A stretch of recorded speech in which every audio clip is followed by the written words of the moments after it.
Tonight you saw the very worst and the very best of this country. You saw the very worst by the actions of that coward that the president just talked about. But you also saw the very best because you saw law enforcement do exactly what they're supposed to do.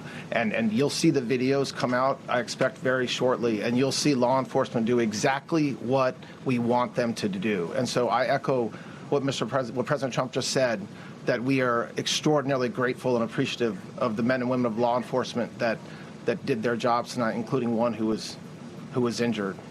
This investigation is ongoing. I expect you will see charges filed shortly.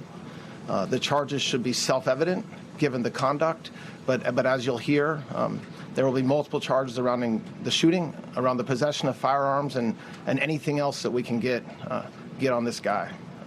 The investigation is obviously ongoing and just started. There is federal law enforcement already working on search warrants and doing their job, and I don't want to get ahead of them and don't want to get ahead of the work that they're doing even as we speak. Director Patel and I were just on the crime scene a short while ago, and everybody in this room should rest assured that the Metropolitan Police Department, the FBI, Secret Service, everybody's on the scene doing their job. I know that the police chief is going to give an update from the scene as soon as we're finished here, and I obviously will lead the details of what they have learned to him.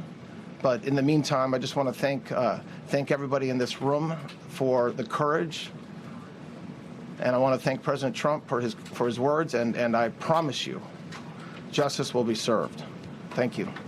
We thank you for watching, and remember, stay updated on breaking news and top stories on the NBC News app or watch live on our YouTube channel.